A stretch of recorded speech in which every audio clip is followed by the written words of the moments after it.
Hello, today we are going to be making this spacer you see over on the left hand side of my screen in Solidworks. And I walk you through this step by step. First thing I'm going to do is I am going to open up a new part.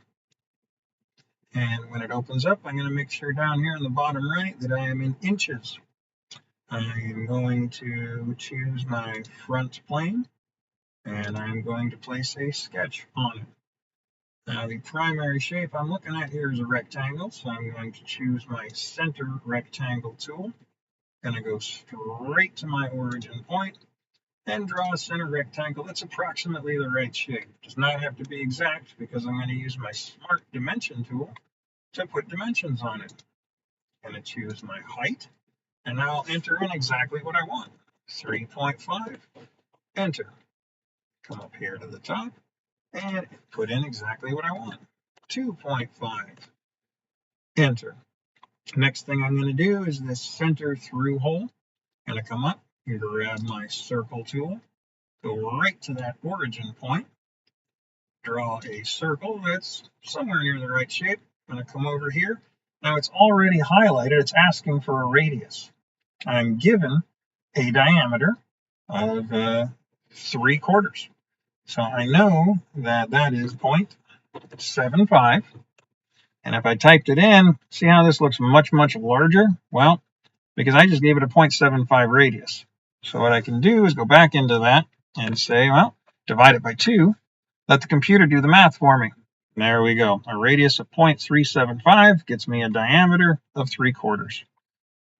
Now I'm going to make another circle just up in this approximate area. I don't want it to be on this line because then the computer will think it needs to stay connected to it.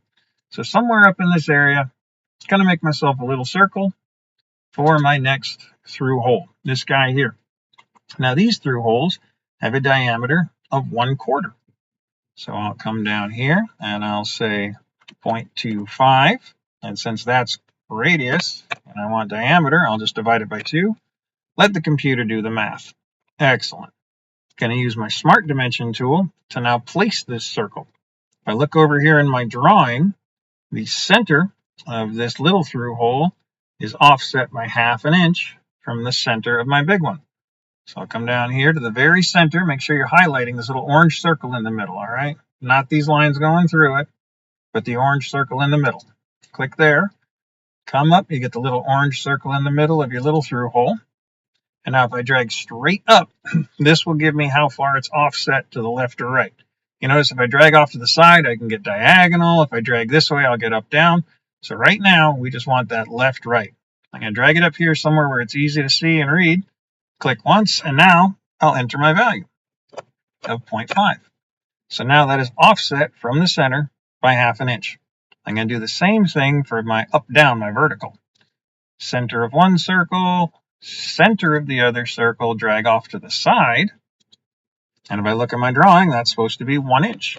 So I'll just 1 and enter. There we go. Now that's placed it where I want it. I'm just going to do the same thing down here with another circle. So I'll put it approximately where I want it to be. I'll come over here and I will say that needs to be 0.25 divided by 2. Let the computer do the math. I'll grab my smart dimension tool, center of my big circle, center of my small circle, drag straight down, and that needs to be 0.5. I'll grab them again, center of the little circle, center of the big circle, drag it off to the side, and say that needs to be 1. Excellent. Now I'm going to turn this into a feature because right now it's just 2-dimensional. By turning it into a feature, I can go 3-dimensional. So I'm just simply going to click on this features button and I want to extrude this. There we go.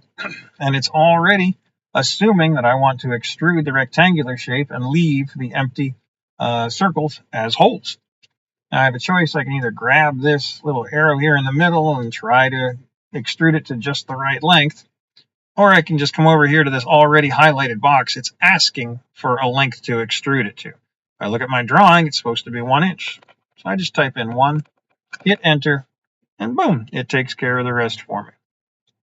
All right, now the only thing that I'm missing are these little counter bores here. You see, I'm supposed to have a couple of counter bores with a 1/2 inch diameter and a 1/8 of an inch depth. So I'm going to need one of those here and one of them down here. To do that, I'm going to go back into my sketch menu. I'm going to say I want to make a sketch, and I want it to be right on the face of this guy. Now I'm going to start off with a circle. If I hover right around the center, oh, see, it tells me, yay, you're dead center. That's the middle. Is that where you want it? It is. So I click and I drag out just an approximate distance, make it look about right. And now I come down here and I enter my actual value. Well, this is a 1/2 inch diameter. So I can either just say 0.5 divided by 2, which turns diameter into radius. Enter. And now I'll do another one down here and drag it out to the approximate value. Come over here. I know that 0.5 divided by 2 is 0.25, so I can just enter it in myself if the math is easy.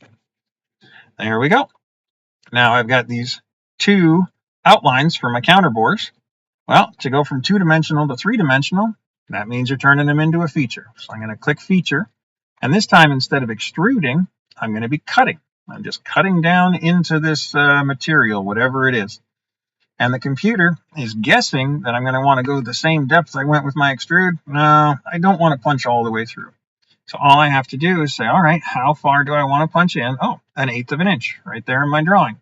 So I just type 1/8, let the computer do the math, hit the green tick mark, and there you go.